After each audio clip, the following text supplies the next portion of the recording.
ഹരേ രാമ രാമ രാമ ഹരേ ഹരേ, ഹരേ കൃഷ്ണ കൃഷ്ണ കൃഷ്ണ ഹരേ ഹരേ, ഹരേ രാമ രാമ രാമ ഹരേ ഹരേ, ഹരേ ഹരേ കൃഷ്ണ കൃഷ്ണ കൃഷ്ണ കൃഷ്ണ ഹരേ ഹരേ, ഹരേ രാമ രാമ രാമ ഹരേ ഹരേ.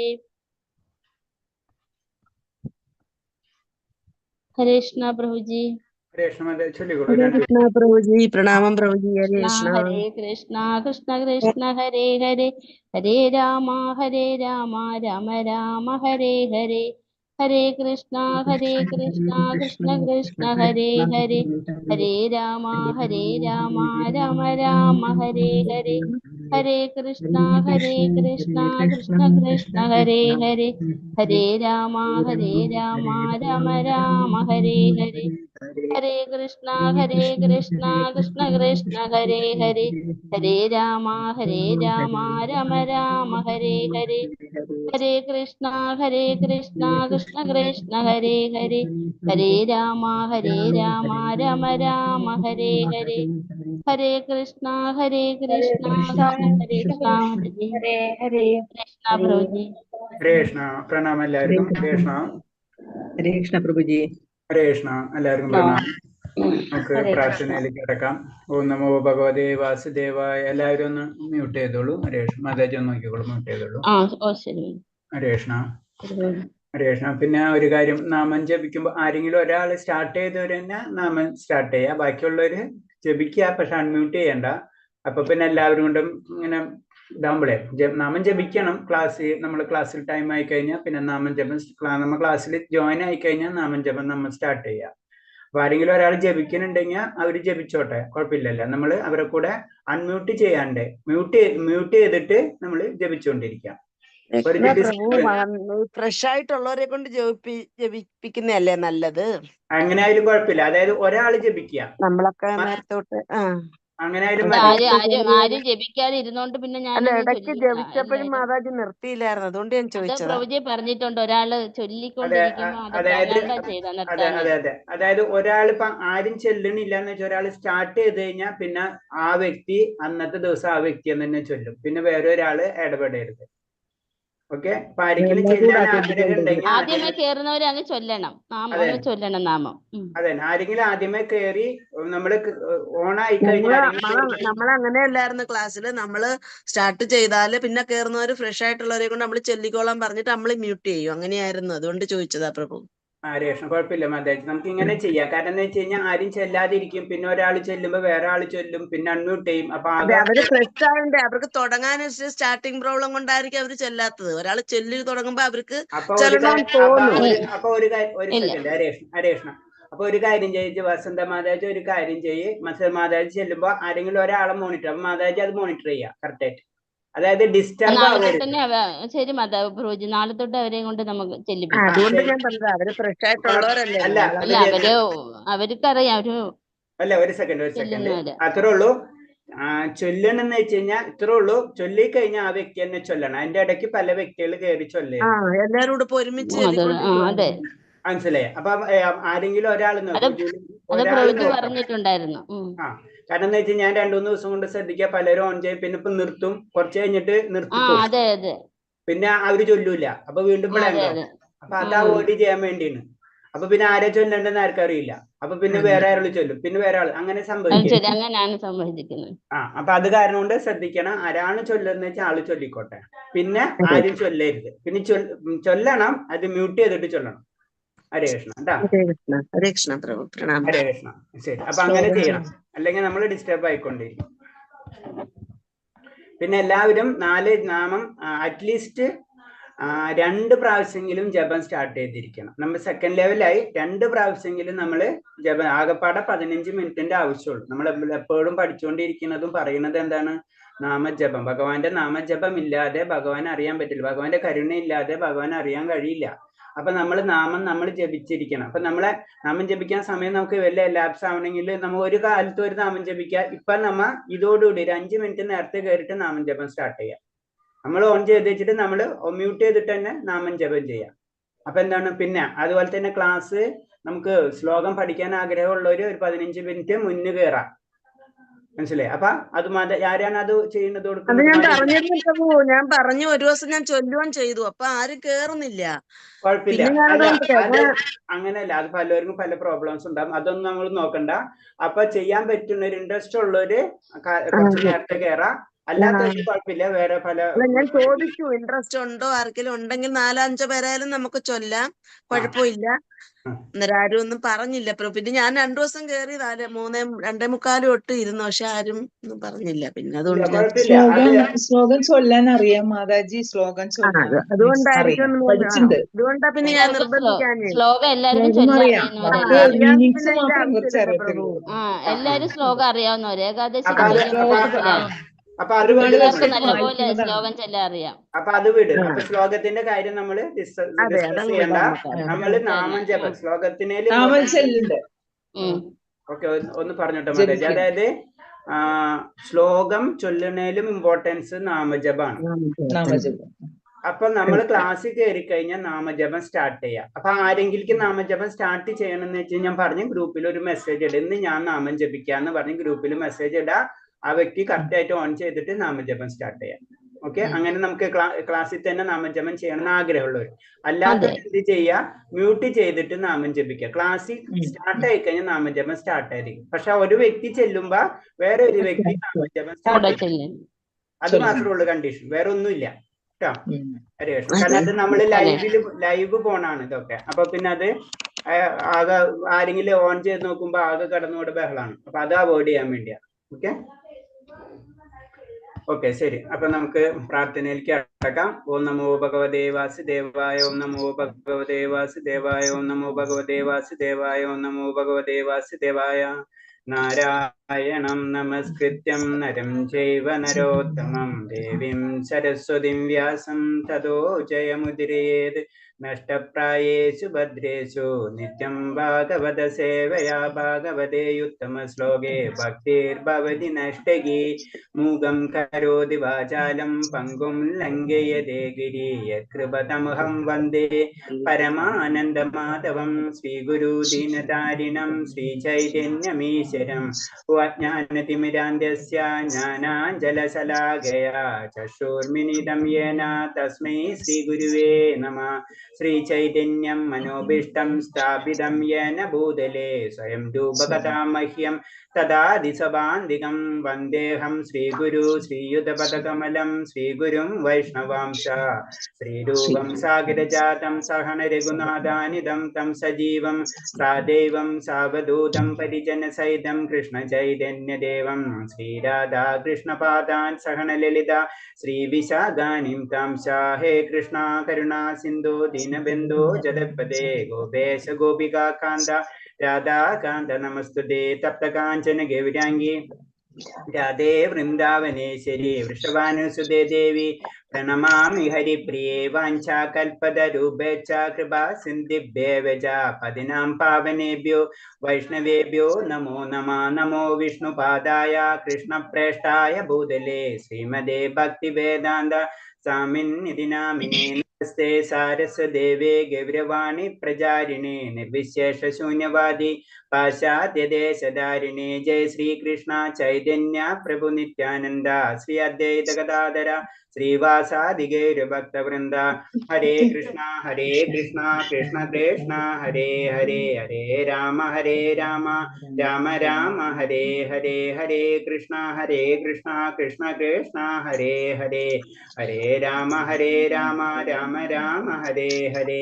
ഹരേ കൃഷ്ണ കൃഷ്ണ കൃഷ്ണ ഹരേ ഹരേ.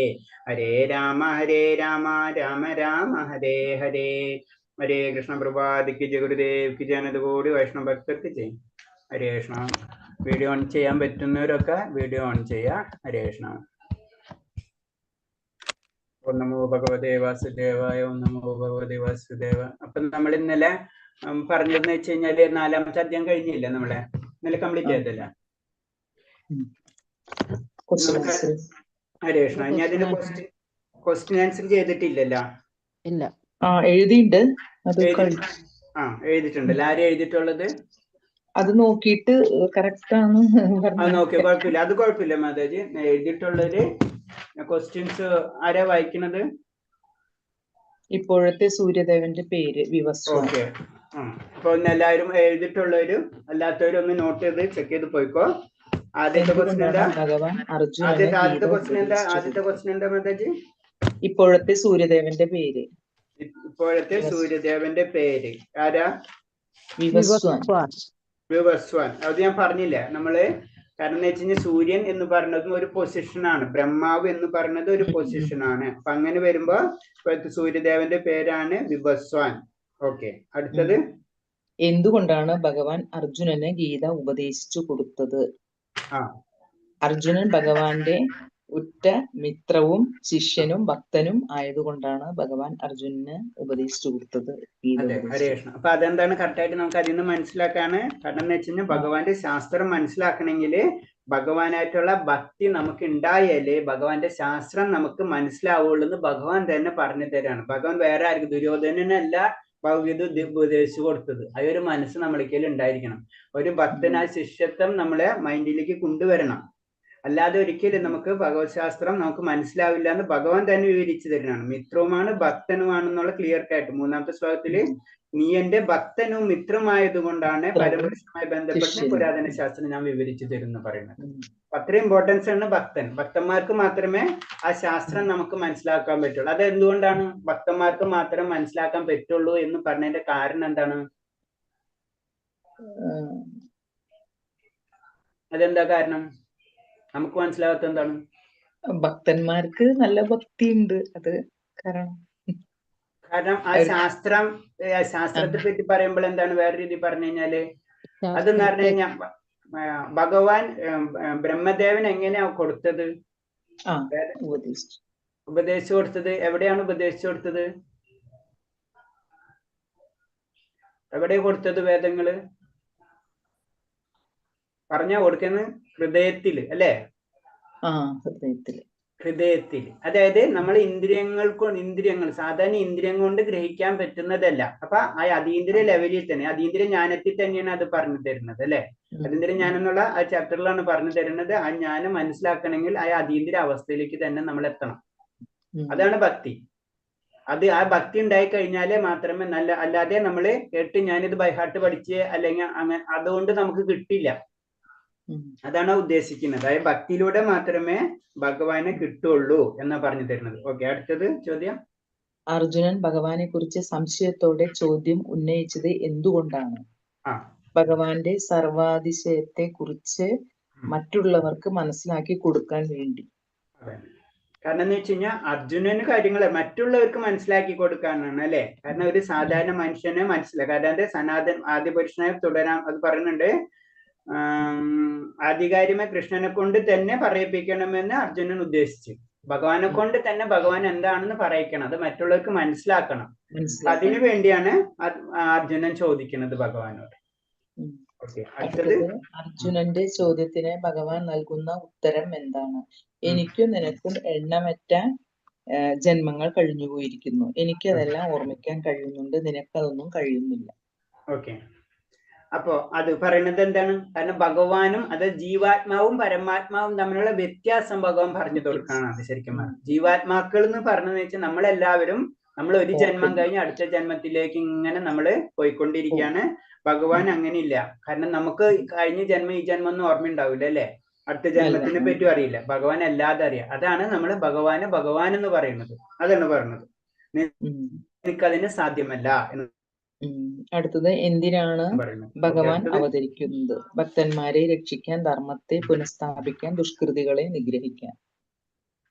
Okay. അപ്പൊ first എന്താണ് അതിൽ പറയുന്നത്? ഭക്തന്മാരെ രക്ഷിക്കാൻ, പരിത്രാണായ സാധനം. ഫസ്റ്റ് നമ്മൾ ലൈൻ ശ്രദ്ധിക്കണം. ആദ്യം ഭഗവാൻ വരുന്നത് എന്തിനാണ്? ഭക്തനെ രക്ഷിക്കാനാണ്. അതായത് ഹിരണ്യകശിപിന്റെ കഥ നമുക്കറിയാം. അതായത് ഹിരണ്യകശിപ് പറഞ്ഞ കാരണം കൊണ്ടല്ല, ആര് പറഞ്ഞ കാരണം കൊണ്ടാണ് വരുന്നത്? പ്രഹ്ലാദൻ പറഞ്ഞ കാരണം കൊണ്ടാണ് വരുന്നത്. മനസ്സിലായി? അപ്പൊ ഭക്തനെ രക്ഷിക്കാൻ, അത് കഴിഞ്ഞിട്ടാണ് ദുഷ്കൃതികളെ നിഗ്രഹിക്കുന്നു പറയുന്നത്. പിന്നെയാണ് ധർമ്മത്തെ പുനഃസ്ഥാപിക്കാന്നുള്ളത്. ആ ലൈനുകൾ ഓരോന്ന് ശ്രമിക്കുക. പരിത്രാണായം സാധുന എന്നാ പറയുന്നത്. പിന്നെയാണ് വിനാശായം ചതുഷ്കൃത, പിന്നെയാണ് ധർമ്മ സംസ്ഥാപനാർത്ഥായ സംഭവാമി യുഗേ യുഗേ. നമ്മൾ വളരെ ഫേമസ് ആയിട്ടുള്ള ഒരു ശ്ലോകമാണ്, നമുക്കറിയാവുന്ന ശ്ലോകമാണ് അത്. ഓക്കെ. അടുത്തത് ഭഗവാന്റെ വിവിധ അവതാരങ്ങൾ ഏതെല്ലാം? പുരുഷാവതാരം, ലീലാവതാരം, മന്വന്തരാവതാരം, യുഗാവതാരം, ശക്തിയാവേശാവതാരം, അതൊക്കെ അല്ലേ? ഗുണാവതാരം. അത് ക്ലിയർ ആയിട്ട് അതിൽ എഴുതിയിട്ടുണ്ട്. 243 പേജിൽ എഴുതിയിട്ടുണ്ട്. പുരുഷാവതാരങ്ങൾ, ഗുണാവതാരങ്ങൾ, ലീലാവതാരങ്ങൾ, ശക്തിവേശാവതാരങ്ങൾ, മന്വന്തരാവതാരങ്ങൾ, യുഗാവതാരങ്ങൾ. ഒന്നുകൂടെ പറയാം: പുരുഷാവതാരങ്ങൾ, ഗുണാവതാരങ്ങൾ, ലീലാവതാരങ്ങൾ, ശക്തിവേശാവതാരങ്ങൾ, മന്വന്തരാവതാരങ്ങൾ, യുഗാവതാരങ്ങൾ. അപ്പൊ പുരുഷാവതാരങ്ങൾ, ഗുണാവതാരം, പുരുഷാവതാരത്തിൽ വരുന്നതാണ് നമ്മൾ ജനറലായിട്ട് പറഞ്ഞു വരുന്നത് 3 തരം വിഷ്ണുമാരെ പറ്റിയിട്ടുള്ളൂ. മഹാവിഷ്ണു, അല്ലെങ്കിൽ കാരണോദായശായ വിഷ്ണു, ഗർഭോദായശായ വിഷ്ണു, ക്ഷീരോദായശായ വിഷ്ണു. ഗുണാവതാരത്തിൽ വരുന്നതാണ് പിന്നെ ഇതുപോലെ വിഷ്ണു, ബ്രഹ്മാവ്, ഈ പരമേശ്വരൻ. അത് അല്ല ഗുണാവതാരങ്ങൾ അത് ശക്തിയാവേശാവതാരല്ലേ? ഓക്കെ, നാരദൻ. അപ്പൊ അങ്ങനെ ഓരോ അവതാരം ജസ്റ്റ് ഇത് മനസ്സിലാക്കിയാൽ മതി. നമ്മളാകെ പാടെ കേട്ടിട്ടുള്ളത് ദശാവതാരം, 10 അവതാരം. അപ്പൊ അങ്ങനെയല്ല. അപ്പൊ ഓരോ സെക്ഷൻസ് ഉണ്ട്. പുരുഷാവതാരങ്ങൾ ഉണ്ട്, അതിൽ തന്നെ കുറെ അവതാരങ്ങൾ ഉണ്ടാവും. ലീലാവതാരങ്ങളുണ്ട്. കുറച്ചൊരു ലീലാവതാരം കുറച്ച് നേരത്തെ ഇങ്ങനെ കാണിച്ചു പോകും. ഇപ്പൊ നമ്മള് ഇപ്പൊ ഏതവതാരങ്ങളാണ് അതിൽ വരുന്നത്? ലീലാവതാരത്തിൽ വരുന്നത് മത്സ്യകൂർമ്മ, വരാഹം, അതൊക്കെ അതിൽ വരുന്നതാണ്. അതേപോലെ തന്നെ മന്വന്തരാവതാരം, ഓരോ മന്വന്തരത്തിൽ നമ്മൾ ഇന്നലെ പറഞ്ഞു മന്വന്തരം എന്ന് പറഞ്ഞു. ആ മന്വന്തരത്തിൽ വരുന്നത്, പിന്നെ ഓരോ യുഗങ്ങളിൽ വരുന്നത്, അങ്ങനെ പലതരത്തിലുള്ള അവതാരത്തിന്റെ ഭഗവാന്റെ അവതാരങ്ങൾക്ക് എണ്ണമില്ല എന്ന് പറഞ്ഞു. സമുദ്രത്തിലെ തിരമാലകൾ പോലെയാണ് ഭഗവാന്റെ അവതാരങ്ങൾ.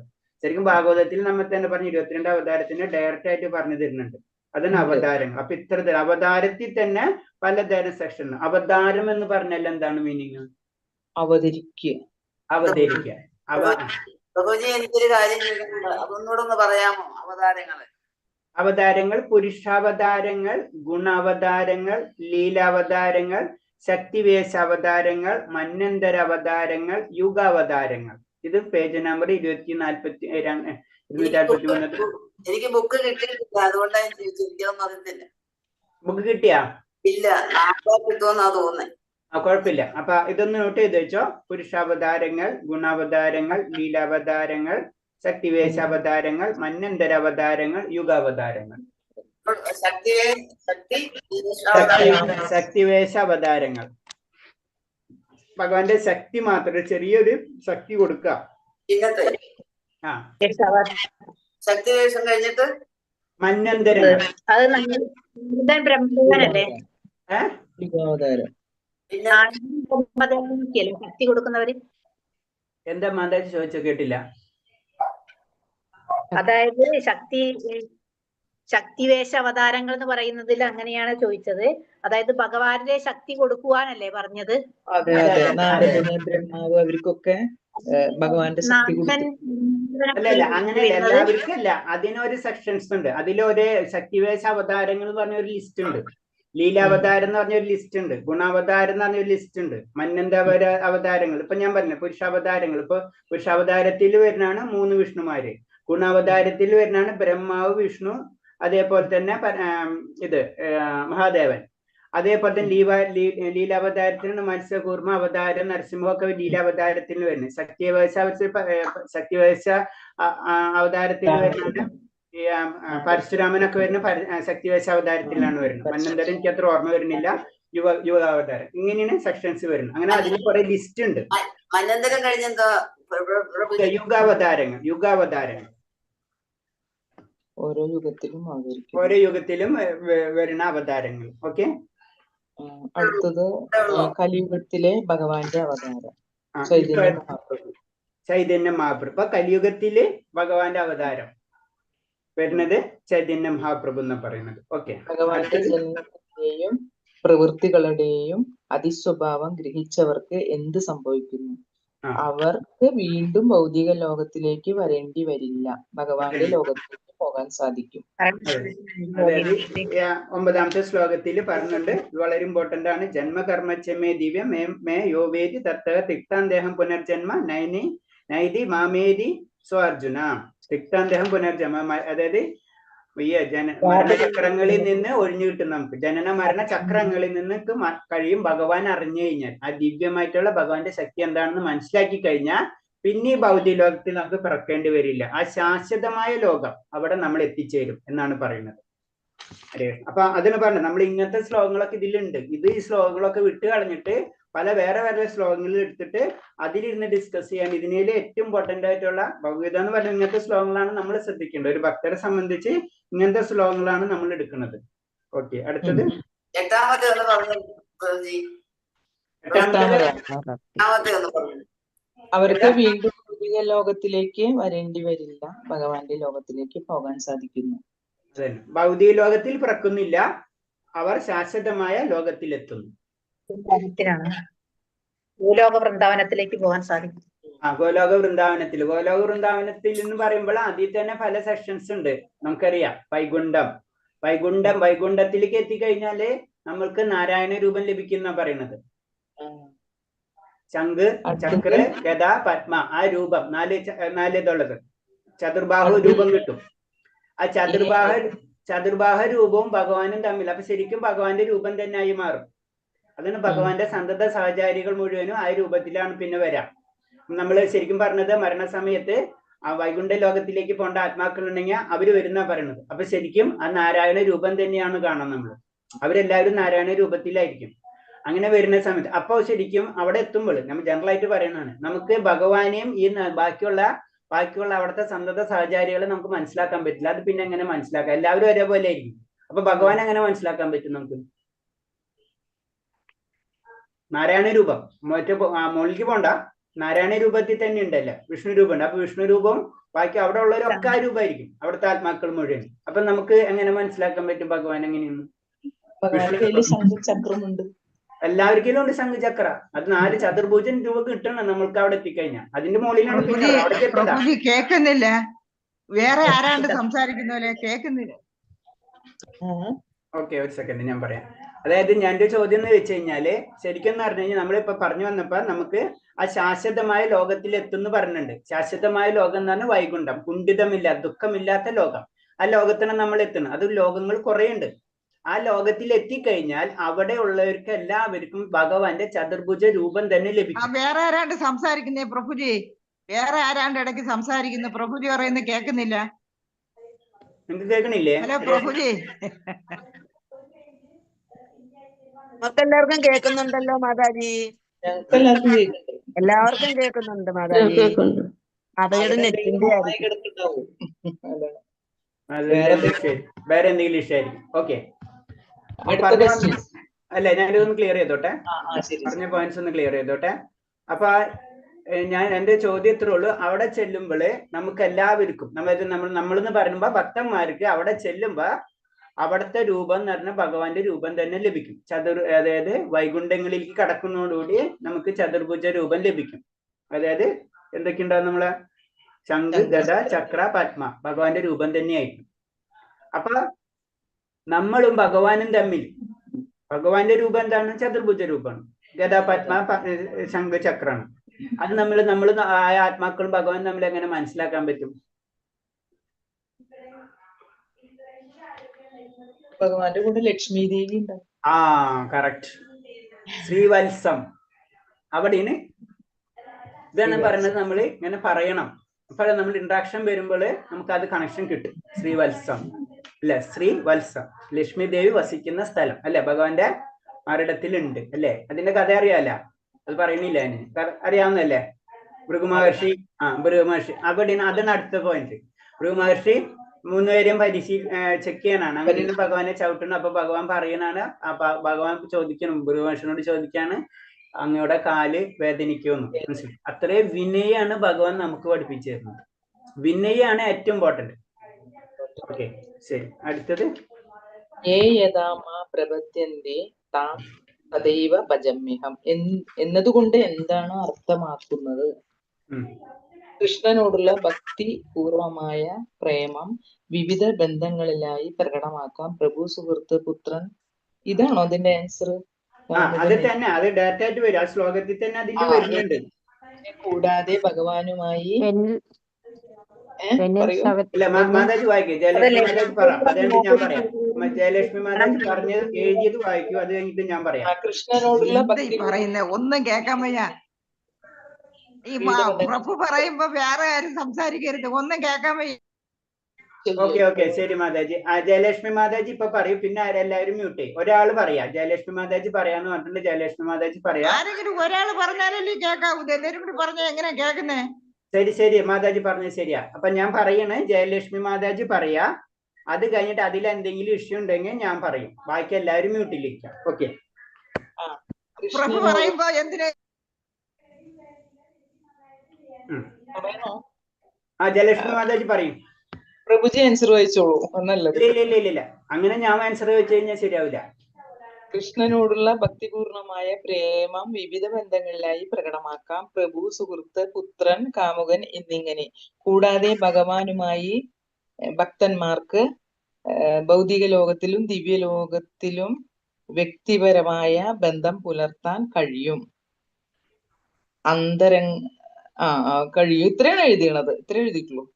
ഓക്കെ, ശരിക്കും ഓക്കെ. മാതാജി പറഞ്ഞ പോയിന്റ് ശരിയാണ്. എന്നാലും കുറച്ചും കൂടെ ശ്ലോകത്തിൽ തന്നെ അതിൽ പറഞ്ഞിട്ടുണ്ട്. നമ്മൾ ഇന്നലെ തുടങ്ങിയത് അത് തെമിനാണ് അല്ലെ? യഥാ മാ പ്രബന്ധ്യന്തേ, എന്നെ ശരണം ജയലക്ഷ്മി മാതാജി പ്രഭു പറയുമ്പോ പറയരുത് കേട്ടോ മാതാജി. ജയലക്ഷ്മി മാതാജി പ്രഭു സംസാരിക്കുമ്പോ മാതാജി സംസാരിക്കരുത്. ആരെങ്കിലും ഒരാൾ സംസാരിച്ചാലേ കേൾക്കാൻ പറ്റൂ. ഓക്കെ മാതാജി. ഓക്കെ ഞാൻ നോട്ടീസ് ചെയ്യാം കേട്ടോ ഹരേഷ്ണ. ശരി. അപ്പൊ പറഞ്ഞു വരുന്നത് ഇത്രേ ഉള്ളൂ. കാരണം എന്ന് വെച്ച് കഴിഞ്ഞാൽ നമ്മൾ എങ്ങനെയാണ് ഭഗവാനെ പ്രാപിക്കുന്നത്, അതിനനുസരിച്ചുള്ള ബലം പ്രതിഫലം തരുന്നത്. അതിന് ഉദാഹരണങ്ങളാണ് നമുക്ക് ഭഗവാനെ നമ്മൾ എന്താണ് കാമുകനായിട്ടോ അല്ലെങ്കിൽ നമ്മളെ പുത്രനായിട്ടോ ഏത് രീതിയിൽ വേണമെങ്കിലും, അല്ലെങ്കിൽ ഒരു യജമാനനായിട്ടോ ഏത് രീതിയിലും ഭഗവാനെ നമുക്ക് പ്രാപിക്കാം എന്നാണ് പറഞ്ഞു തരുന്നത്. അപ്പൊ നമ്മൾ എങ്ങനെയാണ് ഭഗവാനോട് പ്രവർത്തിക്കുന്നത് അതേപോലെ ആയിരിക്കും. അതാണ് അതിൽ പറഞ്ഞു തരുന്ന ശ്ലോകത്തിൽ പറഞ്ഞു എങ്ങനെയാണോ. അപ്പൊ നമ്മളെ വിശ്വാസത്തിലേക്ക് നമ്മ താന്നു കഴിഞ്ഞു കഴിഞ്ഞാൽ അത്രയും ഭഗവാൻ അത്രയും കണക്ട് ചെയ്ത് തരുള്ളൂ. നമുക്ക് എത്ര ആഗ്രഹമുണ്ട് അതിനനുസരിച്ച് നമുക്ക് മുകളിലേക്ക് കയറാൻ പറ്റും, ഭക്തിയുടെ കാര്യം പറയുമ്പോൾ. ഓക്കെ, അടുത്തത്. എന്തുകൊണ്ടാണ് വ്യക്തിഗതവാദികൾക്ക് ഭൗതിക ലോകത്തിലേക്ക് തിരിച്ചു വരേണ്ടി വരുന്നത്? അവ്യക്തവാദികൾ തങ്ങളുടെ വ്യക്തിത്വം നശിപ്പിച്ച് കൃഷ്ണനിൽ ലയിക്കുമ്പോഴും ശാശ്വതാനന്ദം നൽകുന്നു. ഭഗവത് സേവനത്തിൽ പങ്കെടുക്കാൻ അവർക്ക് ആകുന്നില്ല. അതുകൊണ്ട് അവർ പലപ്പോഴും ഭൗതിക ലോകത്തിലേക്ക് തിരിച്ചു വരേണ്ടി വരുന്നു. കാരണം എന്ന് വെച്ച് കഴിഞ്ഞാല് എന്താ, നമ്മള് ശരിക്കും അവ്യക്തിഗതവാദി, രണ്ട് വാദികളെ പറ്റി നമ്മൾ പറഞ്ഞു അല്ലെ? വ്യക്തിഗതവാദികൾ, അവ്യക്തിഗതവാദികൾ. അപ്പൊ വ്യക്തിഗതവാദികൾ എന്ന് പറയുമ്പോൾ, അവ്യക്തിഗതവാദികൾ എന്ന് പറഞ്ഞത് ഭഗവാനെ ലയിക്കാനാണ് ആഗ്രഹം, ബ്രഹ്മത്തിൽ ലയിക്കാനാണ് ആഗ്രഹം. അങ്ങനെ ചെയ്തിട്ട് കാര്യമില്ല, അവര് വീണ്ടും തിരിച്ചു വരേണ്ടി വരും. കാരണം അവിടെ ജയലക്ഷ്മി മാതാജിയുടെ മൈക്കൊന്ന് മ്യൂട്ട് ചെയ്യാമോ? ജയലക്ഷ്മി മാതാജിയുടെ മൈക്കൊന്ന് മ്യൂട്ട് ചെയ്യാമോ? മ്യൂട്ടിലാണ് മാതാജിക്ക് വേറെ ഏതോ ഡിസ്റ്റർബ് ഉണ്ടാവും ചിലപ്പോ, വേറെ ഏതിലും. പ്രസന്നകുമാരി മാതാജിയുടെ ബാക്കി ആർക്കും പ്രശ്നമില്ല. അപ്പൊ എനിക്ക് തോന്നുന്നു മാതാജിയുടെ സിഗ്നലിൽ എന്തെങ്കിലും ഡിസ്റ്റർബൻസ് ഉണ്ടാവും, അതാണ് അങ്ങനെ തോന്നുന്നത്. ഹരേഷ്ണ, ബാക്കി എല്ലാവർക്കും കുഴപ്പമില്ല, ബാക്കി എല്ലാവരും ക്ലിയർ ആണല്ലോ. ശരി. അപ്പൊ പറഞ്ഞു വന്നത് ഇത്രേ ഉള്ളൂ. കാരണം എന്ന് വെച്ച് കഴിഞ്ഞാൽ ബാക്കി എന്ത് ചെയ്താലും ഭഗവാനെ പ്രാപിക്കാത്തിടത്തോളം കാലം നമ്മൾ തീർച്ചയായിട്ടും നമ്മൾ ഈ ഭൗതിക ലോകത്തിലേക്ക് തിരിച്ചു വരേണ്ടി വരും എന്നാണ് അതിൽ പറഞ്ഞു തരുന്നത്. ഓക്കെ, അടുത്ത ചോദ്യം. ആരാണ് ദേവന്മാർ? ഭൗതിക പ്രപഞ്ചം ഭരിക്കാൻ ഭഗവാൻ നിയോഗിച്ച ജീവാത്മാക്കളാണ് ദേവന്മാർ. ഓക്കെ, ദേവന്മാരെന്ന് പറഞ്ഞത് ആരാണ്? ഭൗതിക ലോകം ഭരിക്കാൻ വേണ്ടി ഭഗവാൻ തന്നെ നിശ്ചയിച്ചിട്ടുള്ള വ്യക്തികളാണ്. അത് കാരണം കൊണ്ട് നമുക്ക് ദേവന്മാരെ നമുക്ക് തള്ളിക്കളയാൻ പറ്റില്ല. ഞാൻ ഭഗവാന്റെ വലിയ അടുപ്പാണ്, അല്ലെങ്കിൽ ഞാൻ ഭഗവാനെ പ്രാർത്ഥിക്കുന്നുണ്ട്, അത് കാരണം എനിക്ക് ദേവന്മാരെ ആവശ്യമില്ല, അങ്ങനത്തെ രീതിയിൽ ഒരിക്കലും നിന്ദിക്കരുത്. വളരെയധികം ശ്രദ്ധിക്കേണ്ട കാര്യം. അതും ഭഗവാൻ നിയമിച്ചിട്ടുള്ളവരാണ്. നമ്മളെ ശരിക്കും ഭൗതിക ലോകത്തിന്റെ ഭരണാധികാരികളാണ്. ശരിക്കും അവരാണ് എല്ലാതും നോക്കുന്നത്. ഞാൻ പറഞ്ഞിട്ടുണ്ട്, ഭഗവാൻ ഇതിലൊന്നിൽ ഇടപെടണില്ല. ഭഗവാൻ ഇടപെടുന്ന ഭക്തർ മാത്രമായിട്ടാണ് ഭഗവാന്റെ കണക്ഷൻ. ബാക്കി എല്ലാതും കാര്യങ്ങൾ നിയന്ത്രിക്കുന്നത് ഭരണകർത്താക്കളാണ്. ഭക്തന്മാരെ മാത്രമാണ് ഭഗവാനിലേക്ക് കണക്ട് ആവണം. ബാക്കി എല്ലാവരും എല്ലാവരും ഈ ജന്മങ്ങളും അടുത്ത ജന്മങ്ങളും നമ്മൾ ചെയ്യുന്ന കർമ്മങ്ങളും ഇതെല്ലാതെ നിയന്ത്രിക്കുന്നത് ആരാണ്? അത് ശരിക്കും ദേവന്മാരാണ്. അത് ആരാ നിയമിച്ചിട്ടുള്ളത്? ഭഗവാനാണ് നിയമിച്ചിട്ടുള്ളത്. എപ്പോഴും അതും നമ്മൾ മനസ്സിലാക്കണം. ചിലർക്കൊരു തെറ്റിദ്ധാരണയുണ്ട്. ഓക്കെ, കൃഷ്ണാപദത്തിൽ വന്നു ഇനി ദേവന്മാരൊന്നും ഒരു ആവശ്യമില്ല, ഇനി നമുക്ക് അങ്ങനെ ചെയ്ത്, അങ്ങനെയൊന്നും നമ്മൾ ആയിട്ടില്ല. ആ റേഞ്ചിലൊക്കെ എത്തണം നമ്മൾ. അപ്പൊ അവരെ നമ്മൾ വളരെയധികം ശ്രദ്ധിക്കണം. ഓക്കെ. ഭഗവാൻ 4 വർണ്ണങ്ങളെ സൃഷ്ടിച്ചത് എന്തിന്റെ അടിസ്ഥാനത്തിലാണ്? പ്രകൃതി 3 ഗുണങ്ങളെയും തദനുസൃതങ്ങളായ കർമ്മങ്ങളെയും മുൻനിർത്തിക്കൊണ്ട് 4 വർണ്ണങ്ങളെ സൃഷ്ടിച്ചു. ഓക്കെ. അപ്പൊ വർണ്ണാശ്രമത്തെ പറ്റി പറഞ്ഞാണ് അല്ലേ? അതെ, വർണ്ണാശ്രമം. അപ്പൊ ആ ചതുർവർണ്ണങ്ങൾ എന്തുകൊണ്ട് സൃഷ്ടിച്ചത് എന്ന് പറയുമ്പോൾ എന്താണ്? ഗുണകർമ്മ വിഭാഗശ. ഗുണങ്ങളുടെ 3 ഗുണങ്ങളുണ്ട്. 3 ഗുണങ്ങൾ എന്ന് പറയുമ്പോൾ ഏതൊക്കെയാണ്? സത്ത്, രജസ്, തമസ്. അങ്ങനെ 3 ഗുണങ്ങളുടെയും ബേസില് ഭഗവാൻ 4 വർണ്ണങ്ങൾ സൃഷ്ടിച്ചിരിക്കുന്ന പറഞ്ഞു. ബ്രാഹ്മണ്യം, ക്ഷത്രിയം, വൈശ്യര്, ശൂദ്രർ. അങ്ങനെ ബ്രാഹ്മണര്, പിന്നെ ക്ഷത്രിയര്, വൈശ്യര്, ശൂദ്രർ. അങ്ങനെ 4 വർണ്ണങ്ങൾ ഭഗവാൻ സൃഷ്ടിച്ചു എന്ന് പറയാണ്. ഗുണത്തിന്റെയും കർമ്മത്തിന്റെയും അങ്ങനെയല്ലേ അടിസ്ഥാനത്തിലെന്നല്ലേ? ഗുണകർമ്മ വിഭാഗശ. ഗുണത്തിന്റെയും കർമ്മത്തിന്റെയും ഗുണകർമ്മ വിഭാഗം. ഗുണത്തിന്റെയും കർമ്മത്തിന്റെയും. അപ്പൊ ഏത് തരം ഗുണമാണ് ഏത് തരം കർമ്മമാണ് അവർ ചെയ്യുന്നത്, അതിന്റെ ബേസിൽ 4 ആയിട്ട് തിരിച്ചിട്ടുണ്ട് എന്നാ പറയുന്നത്. ഓക്കെ. അടുത്തത് എന്താണ് കർമ്മം, എന്താണ് വികർമ്മം, അകർമ്മം? വേദങ്ങൾ അനുശാസിക്കുന്ന രീതിയിൽ ചെയ്യുന്നത് കർമ്മം, ചെയ്യാൻ പാടില്ലാത്തത് വികർമ്മം, ഭഗവാന് വേണ്ടി ചെയ്യുന്നത് അകർമ്മം. അതായത് കർമ്മം എന്ന് പറയുമ്പോൾ എന്താ, ശരിക്കും വേദങ്ങളിൽ പറഞ്ഞിട്ടുള്ള രീതിയിൽ നമ്മൾ ജീവിക്കുക, അതിനാണ് കർമ്മം എന്ന് പറഞ്ഞത്. അതല്ലാതെ ജീവിക്കുക, അതിനാണ് വികർമ്മം എന്ന് പറഞ്ഞത്. പിന്നെ അകർമ്മം എന്ന് പറയുമ്പോൾ ഭഗവാന് വേണ്ടി ജീവിക്കാം, എല്ലാ കാര്യങ്ങളും ഭഗവാന് വേണ്ടി മാത്രം ചെയ്യാം, അതാണ് അകർമ്മം എന്ന് പറഞ്ഞത്. നമ്മൾ ഈ 3 കൂടെ മിക്സ് ചെയ്തിട്ടാണ് ഒരു മസാലപ്പരുവാണ് നമ്മുടെ അവസ്ഥ. ഹരേഷ്ണ. അടുത്തത് ലാസ്റ്റ് ക്വസ്റ്റ്യൻ. എങ്ങനെയുള്ള ജ്ഞാനിക്ക് കർമ്മത്തിന്റെ പാപഫലങ്ങൾ ഏൽക്കേണ്ടി വരുന്നില്ല? മനസ്സിനെയും ബുദ്ധിയെയും പൂർണ്ണമായും നിയന്ത്രിച്ചും തന്റെ സമ്പത്തിലും നേട്ടങ്ങളിലും ഉടമാവകാശ ബോധം ഉപേക്ഷിച്ചും ജീവിതത്തിന് അത്യാവശ്യമായ കർമ്മങ്ങളിൽ മാത്രം ഏർപ്പെട്ടുകൊണ്ട് ഇരിക്കുന്ന ജ്ഞാനിക്ക് കർമ്മത്തിന്റെ പാപഫലങ്ങൾ ഏൽക്കേണ്ടി വരില്ല.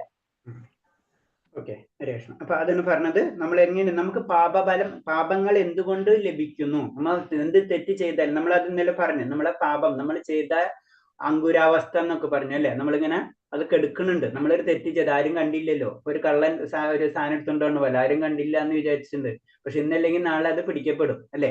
എന്നത് പറഞ്ഞ പോലെ ആ അവസ്ഥ നമ്മൾ, അപ്പൊ തെറ്റുകൾ ചെയ്യാതിരിക്കാൻ നമുക്ക് ജ്ഞാനം വേണം. അപ്പൊ അതിന് പറഞ്ഞ മനസ്സിനെയും ബുദ്ധിയെയും പൂർണ്ണമായി നിയന്ത്രിച്ച് തന്റെ സമ്പത്തിലും നേട്ടത്തിലും ഉടമാവകാശം ഉപേക്ഷിച്ചും ജീവിതത്തിന് അത്യാവശ്യ കർമ്മങ്ങൾ, വളരെ ഇമ്പോർട്ടന്റ് ആയിട്ട് പറഞ്ഞ അത്യാവശ്യ കർമ്മങ്ങൾ, അത് നമ്മൾ ഏറ്റവും സിംപ്ലിസിറ്റി, ജീവിതം കുറച്ച് എത്രയും സിംപ്ലിസിറ്റി ആണ്. നമ്മളെ ആചാര്യന്മാരെ ശ്രദ്ധിച്ചാൽ അറിയാം, അവരെ ആകപ്പാടെ നമ്മളെ ഭാഷയിൽ പറഞ്ഞ ആകപ്പാടെ 2 ഡ്രസ്സുള്ളവർക്ക്, വേറെ ഒന്നും ഇല്ലായിരിക്കും.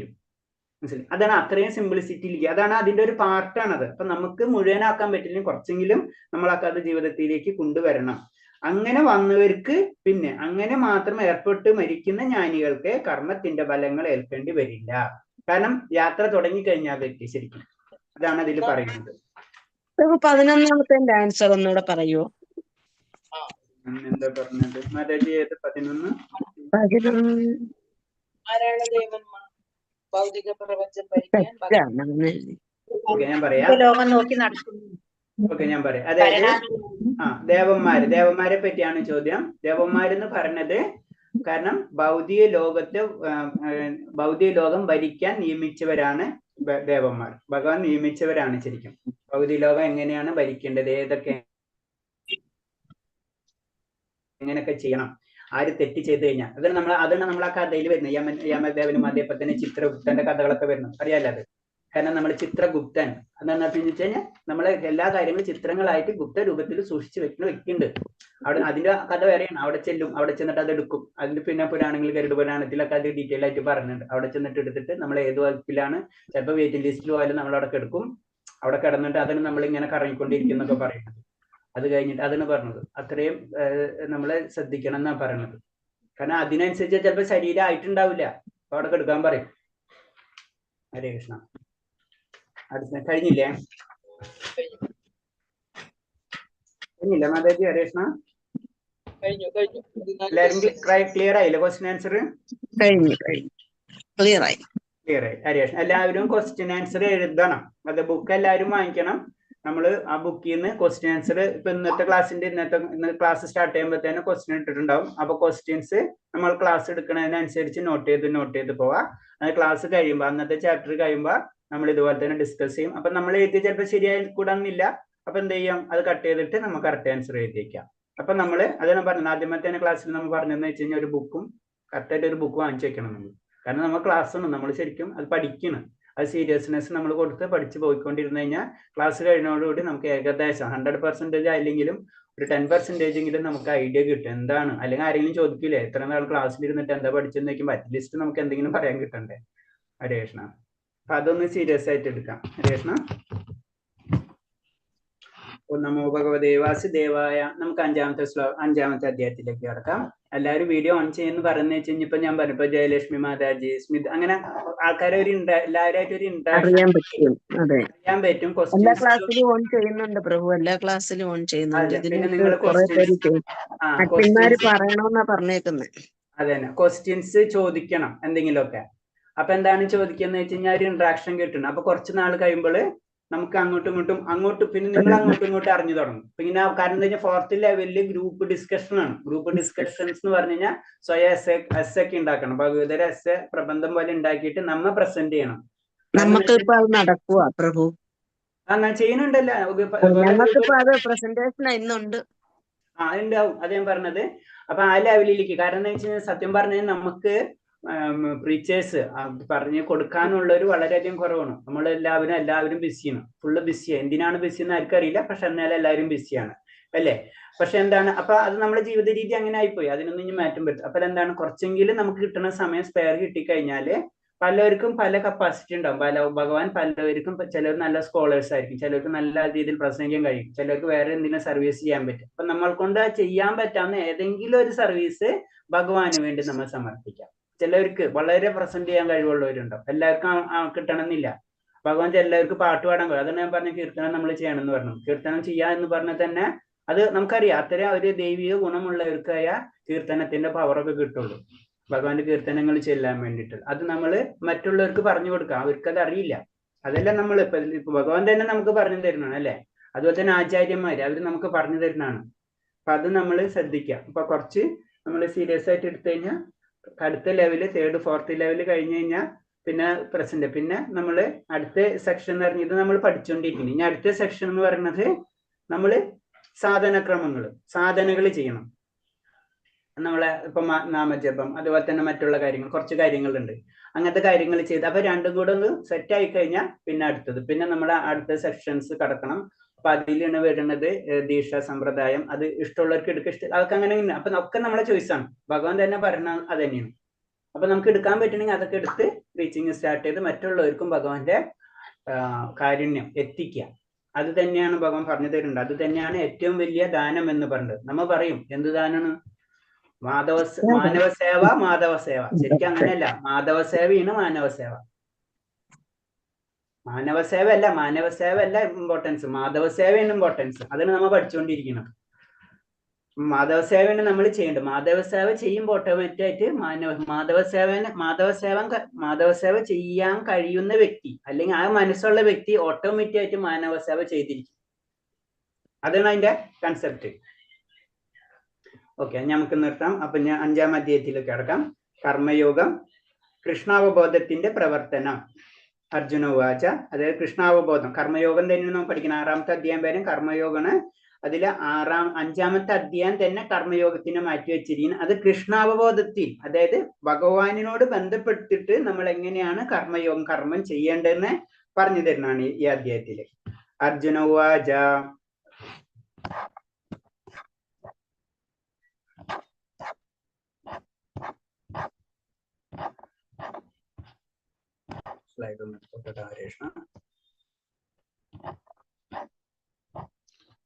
ഓക്കെ, സന്യാസം കർമ്മണ കൃഷ്ണ പുനർയോഗം ച സംശസി യശ്രേയ ഏതയോരേകം തന്മേ ബ്രൂഹി സുനിശ്ചിതം.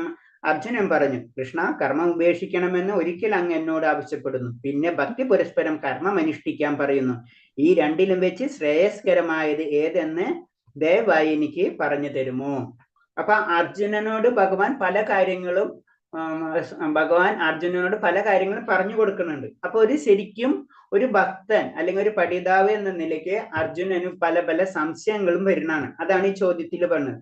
കർമ്മം ഉപേക്ഷിക്കണം എന്ന് പറയുന്നുണ്ട്. അതായത് ഒന്നും ചെയ്യണ്ട എന്ന് പറയുമ്പോൾ, കർമ്മം ഉപേക്ഷിക്കണം എന്ന് പറയുമ്പോൾ അത് ശരിക്കും അർജുനന് മനസ്സിലാവുന്നില്ല. ആ കാര്യമാണ് അർജുനൻ വീണ്ടും വീണ്ടും ചോദിക്കുന്നത്. എന്താണ്? കർമ്മം ഉപേക്ഷിക്കണമെന്ന് ഒരിക്കൽ അങ്ങ് എന്നോട് ആവശ്യപ്പെടുന്നു, പിന്നെ ഭക്തി പുരസ്പരം കർമ്മം അനുഷ്ഠിക്കണമെന്ന് പറയുന്നു. കർമ്മം ഉപേക്ഷിക്കണം എന്ന് പറയുമ്പോൾ കോണ്ടസ്റ്റ് നമ്മൾ അത് മനസ്സിലാക്കേണ്ടതെന്ന് വെച്ച് കഴിഞ്ഞാല്, ഭഗവാൻ ഉദ്ദേശിച്ച കർമ്മം ഉപേക്ഷിക്കാന്ന് പറഞ്ഞു കഴിഞ്ഞാല് നമ്മൾ ചെയ്യുന്ന കാര്യങ്ങളുടെ ബലം പ്രതീക്ഷിക്കാതിരിക്കുക. അത് അർജുനന് മനസ്സിലായിട്ടില്ല. അപ്പൊ അതാണ് കൺഫ്യൂഷനാണ് അർജുനന് അത് മാറ്റിത്തരാൻ വേണ്ടി പറയുന്നത്. ഭക്തിപൂർവമായ സേവന കർമ്മമാണ് ശുഷ്കാന്തമായ മാനസിക ഊഹാപോഹങ്ങൾക്ക് ശ്രേഷ്ഠമെന്ന് ഭഗവാൻ പറയുന്നു. അപ്പൊ എന്താണ്? ഭക്തിപൂർവമായിട്ടുള്ള സേവന കർമ്മമാണ് നമ്മൾ ചെയ്യേണ്ടത്. എന്തൊരു കാര്യം ചെയ്യുമ്പോഴും ഭക്തി പുരസ്കരമായിരിക്കണം. അത് ഭഗവാനിൽ അർപ്പിച്ചിട്ടായിരിക്കണം നമ്മൾ. അത് എനിക്കെന്നുള്ള രീതിയിൽ നമ്മൾ ചെയ്യരുത്.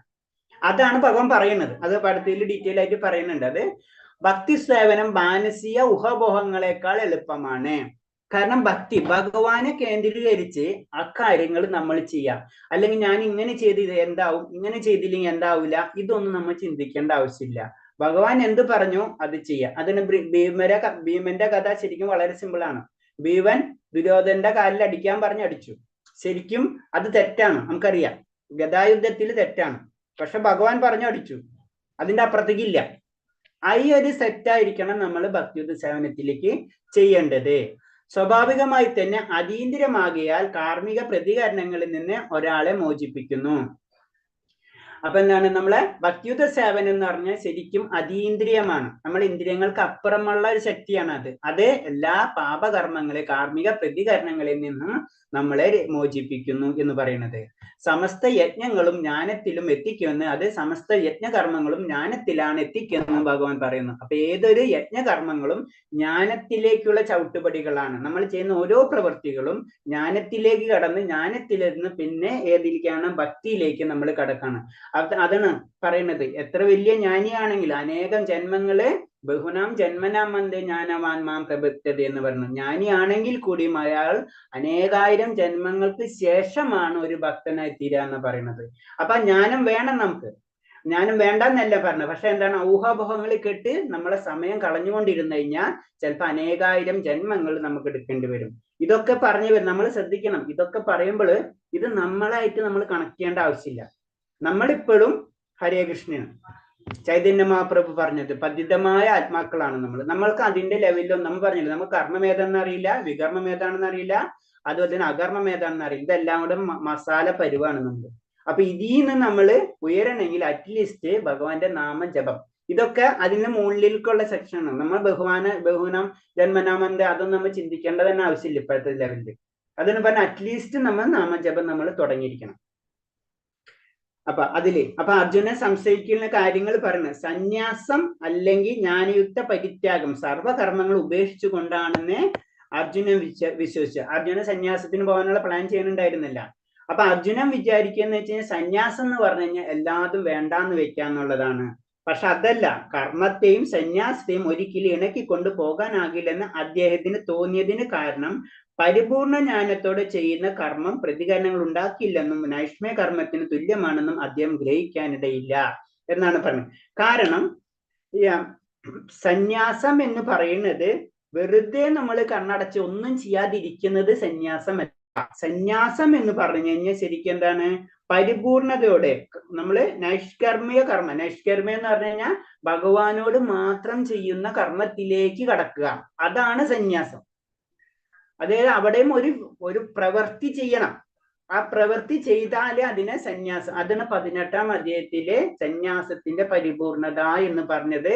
അത് 18-ാം അധ്യായത്തിലാണ് പറഞ്ഞത്. അതാണ് സന്യാസത്തിന്റെ പരിപൂർണത. എല്ലാതും വിട്ട് സർവധർമ്മ പരിത്യേജ മാമേക ശരണം വ്രജ. ആ പോയിന്റിലേക്ക് എത്താം. കാരണം അവിടെ എത്തുമ്പോ എല്ലാതും വിടാം. പക്ഷെ എന്ത് പിടിക്കണം? നമ്മൾ ഭഗവാനെ പിടിക്കണം. അല്ലാണ്ട് ഒന്നുമില്ലാതിരുന്നു കഴിഞ്ഞാൽ എവിടെയും നമ്മൾ എത്തില്ല. പക്ഷെ അർജുനന് ഒരു സംശയം വന്നാണ്. പരിത്യാഗം എന്ന് പറഞ്ഞു കഴിഞ്ഞാൽ ഒന്നും ചെയ്യാതിരിക്കുക, ചെന്ന് വെറുതെ തപസ് ചെയ്യുക. അതാണ് പറയുന്നത്. അടുത്ത ശ്ലോകം. ശ്രീ ഭഗവാനുവാചം സന്യാസ കർമ്മയോഗഞ്ച നിശ്രേയസ്കരാഭൗ തയ്യോസ്തു കർമ്മ സന്യാസ് കർമ്മയോഗ വിശിഷ്യതേ. ശ്രീ ഭഗവാൻ പറഞ്ഞു, കർമ്മപരിത്യാഗവും ഭക്തിയുതമായ കർമ്മവും മുക്തിക്ക് നല്ലതന്നെ. എങ്കിലും ഭക്തിയുതമായ സേവന കർമ്മമാണ് കർമ്മത്യാഗത്തെക്കാൾ ഉത്തമം. അപ്പൊ പറഞ്ഞ കർമ്മം അതെന്ന് പറഞ്ഞാൽ നമുക്ക് രണ്ട് രീതിയിലും പിടിക്കാം. ഏതാ? ആസക്തിയോടും വിരക്തി. വിരക്തി എന്ന് പറഞ്ഞു കഴിഞ്ഞാൽ എല്ലാത്തിൽ നിന്നും വിട്ടുതിരിയാം. അതായത് ഇന്ദ്രിയങ്ങളെ നിയന്ത്രിക്കുന്നതാണ് വിരക്തി, അല്ലെ? ആ വിരക്തി കഴിഞ്ഞിട്ട് നമ്മൾ ആസക്തിയിലേക്ക് കടക്കണം. ഏത്? ഭഗവാനെ കിട്ടണമെങ്കിൽ. അപ്പൊ അതെന്ന് പറഞ്ഞത് അത് തെറ്റുന്നല്ല. പക്ഷെ അതിനേല് ഈസി ഏതാണ്, അതിനേല് നല്ലത് ഏതാണ്? അതാണ് ഭക്തിയുത സേവനം എന്ന് പറഞ്ഞു. ഭക്തി ആസക്തി നമുക്ക് ഈസിയാണ്, വിരക്തി നമുക്ക് ബുദ്ധിമുട്ടാണ്. നമ്മളെ മുന്നിൽ ഒരു ഗ്ലാസ് വെള്ളം കൊണ്ട്, നല്ലൊരു പായസം കൊണ്ട് വെച്ചിട്ട് നമ്മളോട് കുടിക്കണ്ടെന്ന് പറഞ്ഞു കഴിഞ്ഞാൽ അത് മാത്രമായിരിക്കും നമുക്ക് ചിന്ത ഉണ്ടാവുക, അല്ലെ? അത് കുടിച്ചോളം പറഞ്ഞാലോ വളരെ സിമ്പിൾ ആയിട്ട് എടുത്ത് കുടിക്കുന്നുണ്ട്. ഇത് തന്നെയാണ് ആസക്തി. നമുക്ക് വളരെ അതെന്താ, ഈ ആസക്തിനെ നമ്മൾ എന്താ ചെയ്യുന്നത്? ഭഗവാനിലേക്ക് മാറ്റാണ് ചെയ്യുന്നത്. അതാണ് ഭക്തി എന്ന് പറഞ്ഞത്. അതാണ് ഭക്തിയുത സേവനം എന്ന് പറഞ്ഞത്. അങ്ങനെ ചെയ്യുമ്പോൾ ഈസിയാണ്. അത് കഴിഞ്ഞാലും ഈ വിരക്തിയിലൂടെയും ലാസ്റ്റ് എത്തേണ്ടത് ഇതിലേക്കാണ്. കാരണം ഇതെല്ലാതും കൺട്രോൾ ചെയ്ത് ലാസ്റ്റ് നമ്മൾ എത്തേണ്ടതും ഭക്തിയിലേക്കാണ്. അതാണ് ഭക്തി, അതാണ് വിരക്തി, ആസക്തി. നമ്മളെ ചോയ്സാണ്. നമുക്ക് ഏത് വേണമെങ്കിലും നമുക്ക് എടുക്കാം എന്ന് പറയുന്നത്. ഭക്തിയുത സേവന കർമ്മമാണ് കർമ്മത്യാഗത്തേക്കാൾ ഉത്തമം. അതിപ്പോ പറഞ്ഞാണ്. നമ്മൾ കാമ്യകർമ്മങ്ങൾ ഭൗതിക സുഖ അന്വേഷണം, ഭൗതിക ബന്ധനത്തിന് കാരണമാകുന്നത്. നമ്മൾ എന്തുകൊണ്ടാണ് ഭൗതിക ലോകത്തിൽ ഇങ്ങനെ ബന്ധനം പിടിച്ച് കെട്ടിയിരിക്കുകയാണ്. നമ്മളത് പറഞ്ഞു. അതാണ് നമ്മള് അന്ന് പറഞ്ഞില്ല. അതായത് കാർത്തിക മാസത്തില് ഭഗവാന്റെ ദാമോദര ലീലയ്ക്ക് ഇമ്പോർട്ടൻസ് കൊടുക്കാൻ കാരണം എന്താണ്? കാരണം ദാമോദരം ഭഗവാനെ കയറുകൊണ്ട് കെട്ടിയിരിക്കുകയാണ്, അല്ലെ? ആ കെട്ടലിനെ നമുക്ക് ഇവിടെ അനുഭവപ്പെടുന്നത്. ആ കെട്ടല് നമ്മൾ അഴിക്കണം.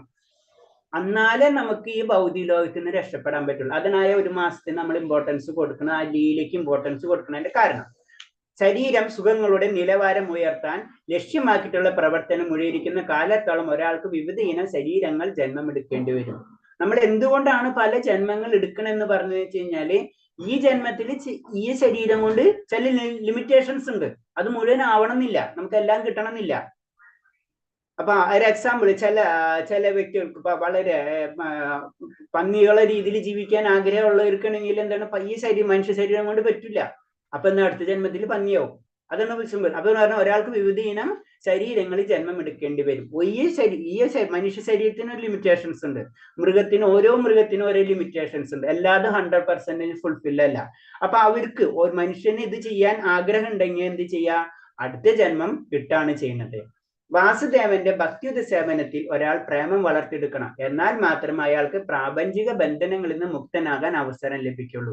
ഈ ഭൗതിക ലോകത്തിൽ നമുക്ക് രക്ഷ നേടണമെങ്കിൽ ഒരേ ഒരു ലക്ഷ്യം, ഒരേ ഒരു മാർഗം എന്ന് പറഞ്ഞാൽ മുകുന്ദൻ. ആ ഒരു മൈൻഡ് എപ്പോഴും മുകുന്ദൻ, മുക്തൻ. അപ്പൊ ഭഗവാനെ ആരാധിക്കാനുള്ള പ്രേമം വളർത്തിയെടുക്കണം. അതാണ് ശ്രദ്ധിക്കേണ്ടത്. നമ്മൾക്ക് റെഡിമെയ്ഡ് ഉണ്ട് എന്ന് പറഞ്ഞിട്ട് കാര്യമില്ല. പക്ഷെ എന്താണ്, അത് വളരെ കുറവാണ്. ഇല്ല എന്നല്ല പറഞ്ഞത്, കുറവായിരിക്കും.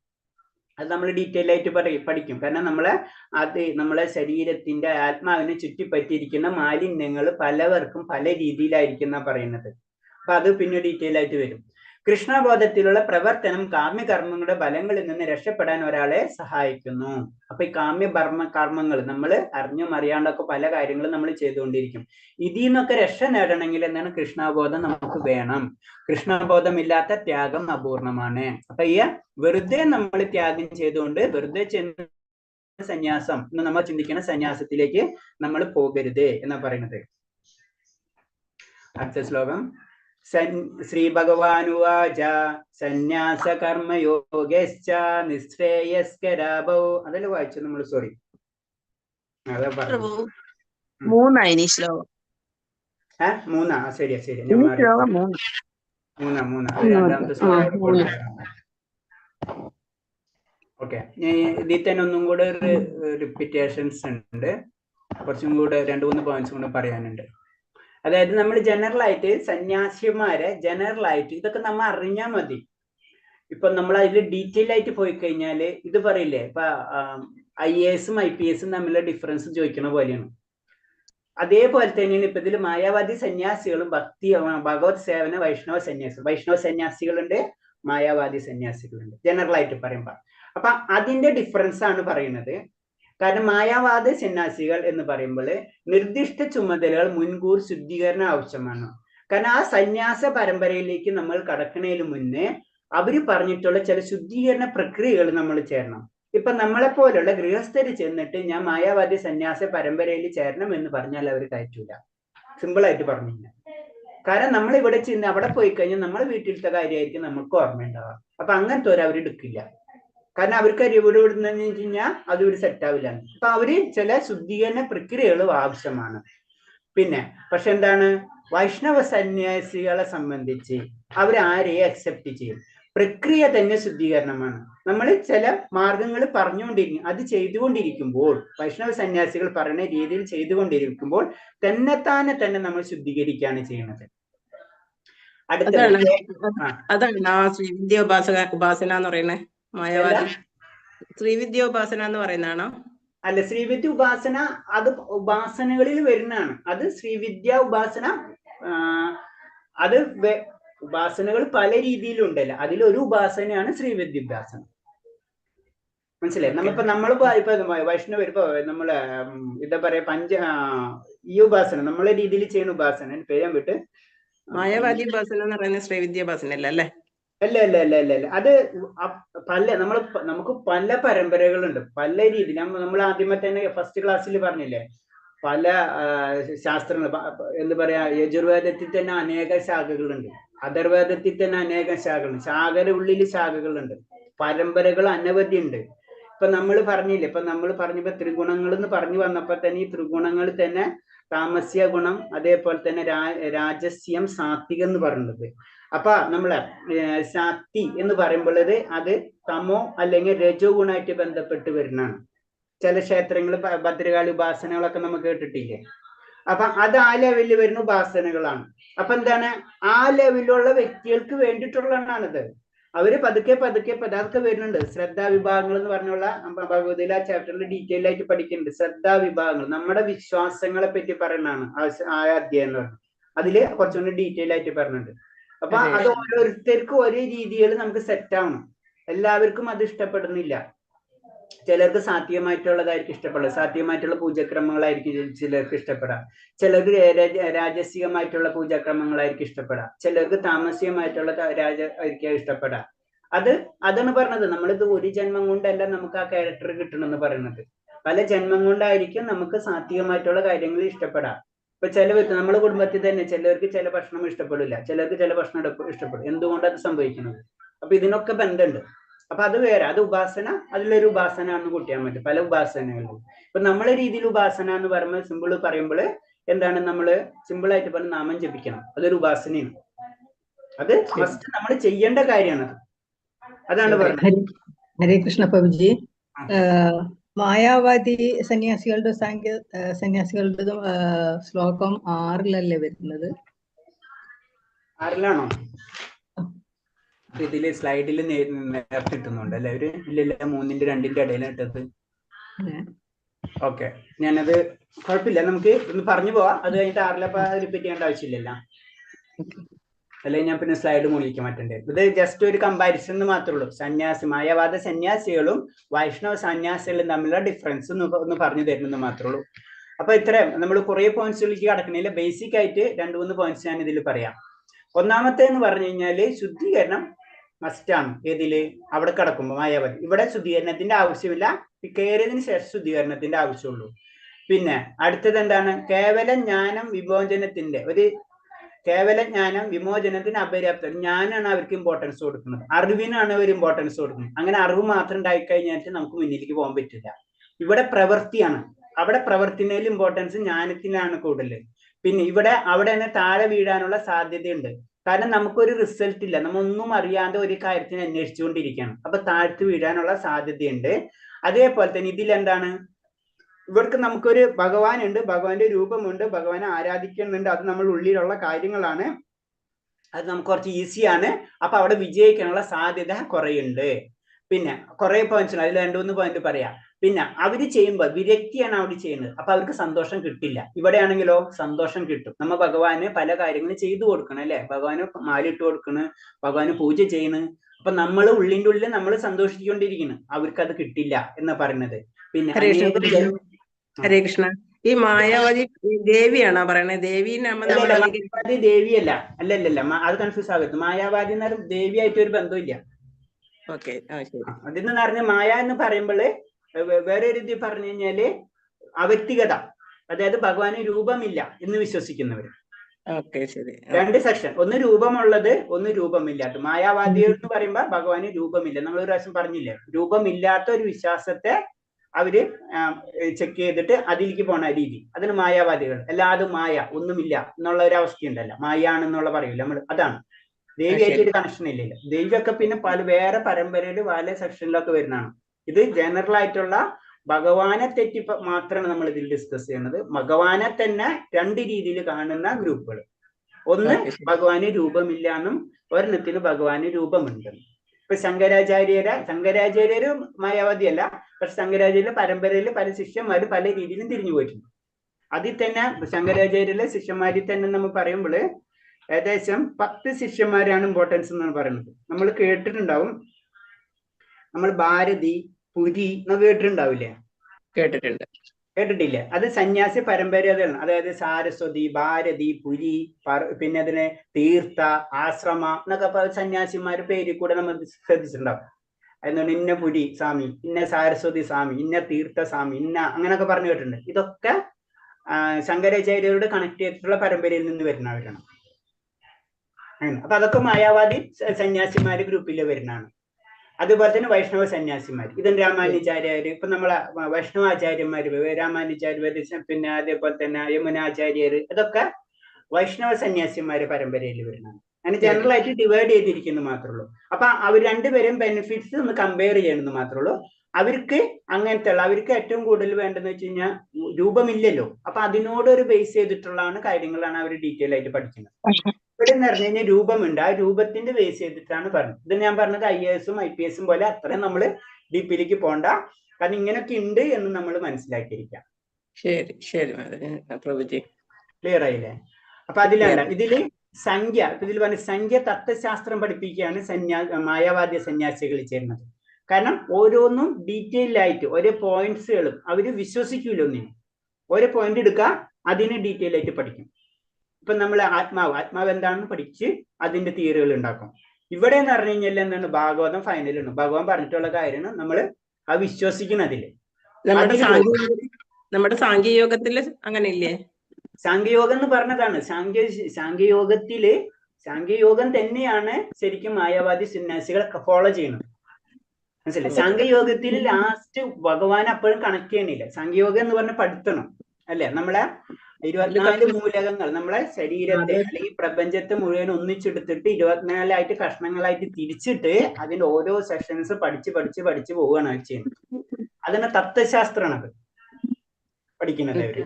ഇവിടെ എന്ന് പറഞ്ഞ ഭാഗവതം നമ്മൾ പഠിക്കുന്നത്, അതായത് വൈഷ്ണവ പരമ്പരയില് പഠിക്കുന്നത് ഭാഗവതം അങ്ങനത്തെ, അല്ലെങ്കിൽ അതിനോട് ബന്ധപ്പെട്ടുള്ള ഭക്തിപരമായിട്ടുള്ള ഗ്രന്ഥങ്ങൾ മാത്രം പഠിക്കും. അവര് ഭക്തിനേൽ ഇമ്പോർട്ടൻസ് അവര് മറ്റുള്ള കാര്യങ്ങൾ, തത്വശാസ്ത്രമായിട്ടുള്ള കാര്യങ്ങൾക്കാണ് അവർ കൊടുക്കുന്നത്. മനസ്സിലായി? അവർക്ക് അപ്പൊ സന്തോഷം ലഭിക്കില്ല. ഇവിടെ എന്താ നമുക്ക് സന്തോഷം കിട്ടും. പിന്നെ അവര് വേറെ രീതി എന്ന് പറഞ്ഞു കഴിഞ്ഞാൽ ദ്രവ്യത്തിൽ നിന്ന് വേർപ്പെടുത്തുക എന്നതാണ് പ്രക്രിയ. അതായത് ശരീരം ആത്മാവും രണ്ടാണ്. അത് ഇപ്പൊ ശരീരവും ആത്മാവും രണ്ടാണെന്ന് അവർക്കറിയാം. അപ്പൊ അതെങ്ങനെ വേർപ്പെടുത്താം, അതിനുള്ള റിസർച്ചും കാര്യങ്ങളായിരിക്കും അതിന് നടക്കുന്നത്. പക്ഷെ ഇവിടെ എന്ന് പറഞ്ഞാൽ കൃഷ്ണൻ, ഭഗവാനെ മാത്രമാണ് കൺസെപ്റ്റ്. അപ്പൊ ഭഗവാനിൽ ആകർഷണമാക്കുക, അങ്ങനെയാണ് ആ രീതി വരുന്നത്. പിന്നെ എന്താണ്, അവര് ഭഗവാനെ കണ്ടെത്തുന്നതിന് മുന്നേ ഭഗവാന്റെ ആ വഴി മുഴുവൻ അന്വേഷിച്ച് നടക്കുക, അതിന് വേര് കണ്ടെത്തുക. അവര് വേര് കണ്ടെത്താൻ വേണ്ടി ശ്രമിച്ചുകൊണ്ടിരിക്കും. ഇവിടെ എന്താണ്, വേരിന് വെള്ളം കൊടുക്കുക. നമുക്കറിയാം ഇത് ഭഗവാനാണ്, ഭഗവാന്റെ കാര്യങ്ങൾ ചെയ്യാം. പക്ഷെ അവിടെ എന്താണ് ആദ്യം അന്വേഷിച്ച് നടന്ന് ലാസ്റ്റ് അവർ അവിടെ എത്തുള്ളൂ. അതിനാണ് പറഞ്ഞത് ബഹുനാം ജന്മനാമന്തേ ജ്ഞാനവാൻ മാം പ്രബദ്ധത്തെ വാസുദേവം സർവമതി സമഹാത്മാ സുദുർലഭ. അത് തന്നെ ദുർലഭാണ്. ഇവരിപ്പോ പറഞ്ഞ പോലെ മായാവാദി സന്യാസികൾ എന്ന് പറഞ്ഞാൽ അതിന്റെ ഏറ്റവും ടോപ്പ് ലെയറിലുള്ള ക്രീമി ലെയറിലുള്ള വ്യക്തികൾ അപൂർവമാണെന്ന് ഭഗവാൻ തന്നെ പറയുന്നുണ്ട്. അങ്ങനത്തെ ജ്ഞാനികൾ അപൂർവമാണ്. ആ ജ്ഞാനികൾ ബെറ്റർ ആണ് ഭക്തിയിലേക്ക് കടക്കാനെന്ന് പറഞ്ഞു തരുന്നുണ്ട്. അപ്പൊ നമ്മളെ ലെവലിൽ വെച്ച് കമ്പയർ ചെയ്യരുത് ഈ മായാവാദി സന്യാസികളെയും. ഓ ഞങ്ങള് വൈഷ്ണവ സന്യാസികളാണ്, ഞങ്ങൾ വൈഷ്ണവ പരമ്പരയിലാണ് വിശ്വസിക്കുന്നവര്, ഞങ്ങൾ ആ ലെവലിലൊന്നും നമ്മൾ ആയിട്ടില്ല. അപ്പൊ അതാദ്യം നമ്മൾ മനസ്സിലാക്കണം. ക്ലിയർ ആയില്ലേ? ക്ലിയർ ആയി. ശരി. നമുക്ക് നമ്മളെ ആകപ്പാടുള്ളത് ഹരേ കൃഷ്ണ കൃഷ്ണ കൃഷ്ണ ഹരേ ഹരേ, ഹരേ രാമ രാമ രാമ ഹരേ ഹരേ. അതെന്നോ അത് നമ്മൾ പറയുന്നത് ഈ ഒരു മന്ത്രം ഹരേ കൃഷ്ണ മഹാമന്ത്രം ചൈതന്യ മഹാപ്രഭു തന്നിട്ടുള്ളതാണ്. ആ മന്ത്രത്തിന് നമ്മള് പറയില്ലേ കേവലം നാസ്തൈവ ഗതിരന്യത, ആ ഒരു ഭഗവാന്റെ നാമമല്ലാതെ വേറൊന്നുമില്ല. ആ ഒരു മൈൻഡിലേക്കാണ് നമ്മൾ കടക്കേണ്ടത്. ഒരു ശ്ലോകനും വായിക്കാം. ഇന്ന് ഭയങ്കര സ്ലോ ആയി പോയി. അടുത്തത് സത്യ നിത്യ സന്യാസി യോ നോ ദോഷ്ടിന കാംക്ഷതേ നിർദോഷൈ മഹാബാഹോ സുഖം ബന്ധാത് പ്രമുച്യതേ. കർമ്മഫലങ്ങൾ ആഗ്രഹിക്കുകയോ വെറുക്കുകയോ ചെയ്യാത്ത ആളാണ് നിത്യസന്യാസി. മഹാബാഹുവായ അർജുന, അയാൾ ദ്വന്ദ്ങ്ങളിൽ നിന്നൊഴിഞ്ഞ് എളുപ്പത്തിൽ ഭൗതിക ബന്ധനത്തിൽ നിന്ന് മുക്തനാകുന്നതോടൊപ്പം മോക്ഷം അടയുകയും ചെയ്യുന്നു. അപ്പൊ നിത്യസന്യാസി എന്താണെന്ന് പറഞ്ഞു തരാണ് മഹാഭാരതനെ. ദ്വന്ദ്ങ്ങളിൽ നിന്ന് ഒഴിഞ്ഞ് എളുപ്പത്തിൽ ഭൗതിക ബന്ധനത്തിൽ മുക്തനാകുന്നതോടൊപ്പം മോക്ഷം അടയും. അപ്പൊ എന്താണ് ഈ സന്യാസി എന്ന് പറഞ്ഞു കഴിഞ്ഞതിന്റെ ഒരു ഡെഫിനിഷൻ പറഞ്ഞു തരാണ്. എന്താണ് സന്യാസി?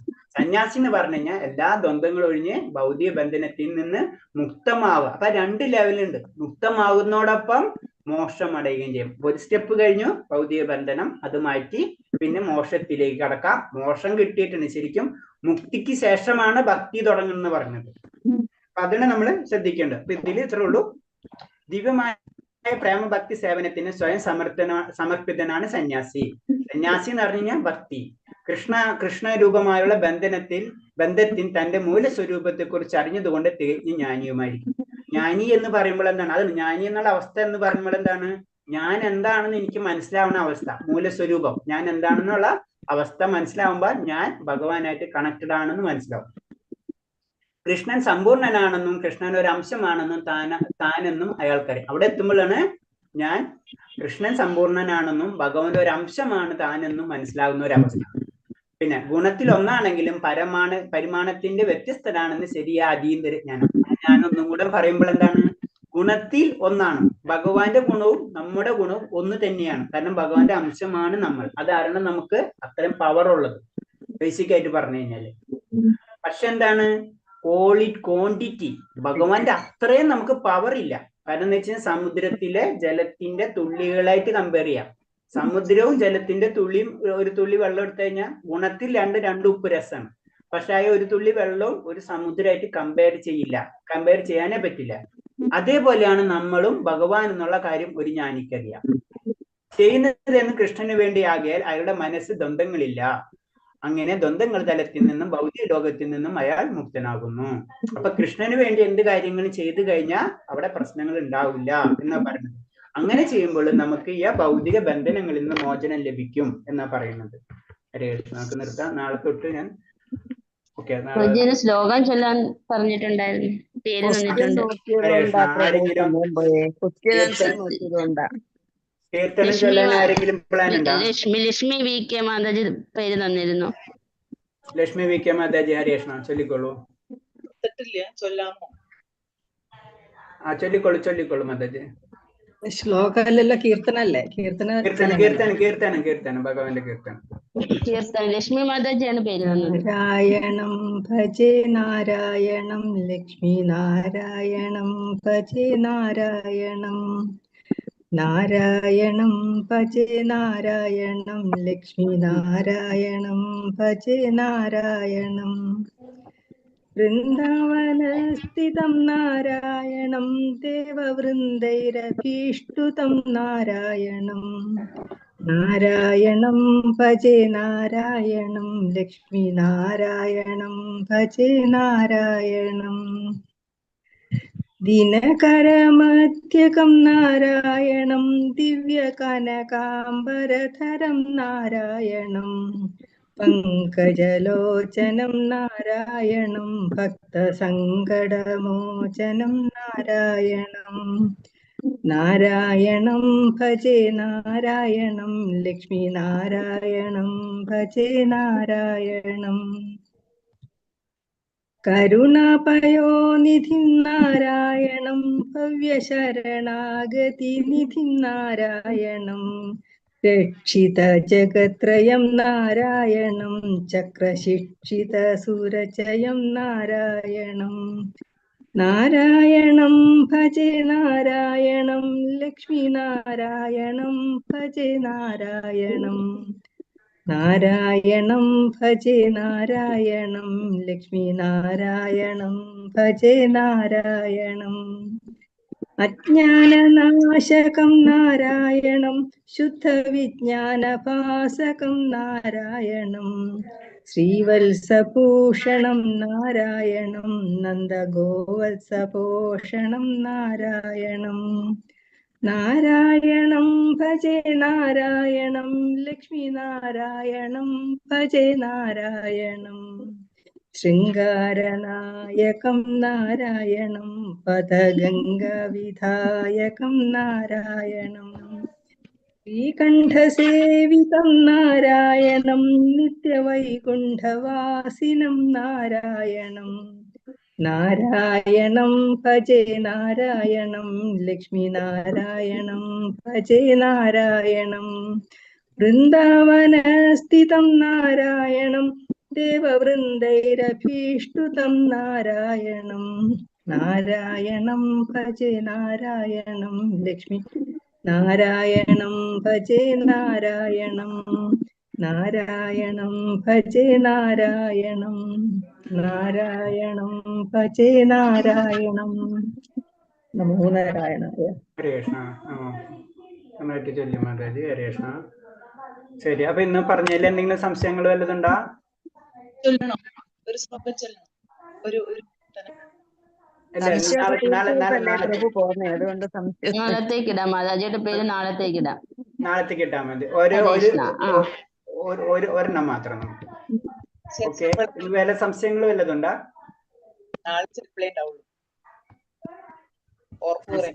ഇന്ന് പറഞ്ഞതിൽ എന്തെങ്കിലും സംശയങ്ങളുണ്ടാ? ക്ലിയർ ആയില്ലേ? ഓക്കെ. ഇന്ന് 3 ശ്ലോകം പോയുള്ളൂ. കുഴപ്പമില്ല, നമുക്ക് നാളെ നോക്കാം. ശരി, അപ്പൊ നമുക്ക് നിർത്താം. പഞ്ചകൽപരൂപച്ച കൃപാസിന്ദേവച്ച പതിനാം പാവനേഭ്യ വൈഷ്ണവേഭ്യ നമോ നമ. അനന്തകോടി വൈഷ്ണവ ഭക്തർക്ക് പ്രഭാതിക്ക് ഗുരുദേവ്ക്ക് ഹരേ കൃഷ്ണ. എല്ലാവർക്കും പ്രണാമം. ശരി, അപ്പൊ നമുക്ക് നിർത്താം. നാളെ കാണാം. ഓക്കെ. ഹരേ കൃഷ്ണ. എല്ലാവർക്കും പ്രണാമം. ഹരേ കൃഷ്ണ.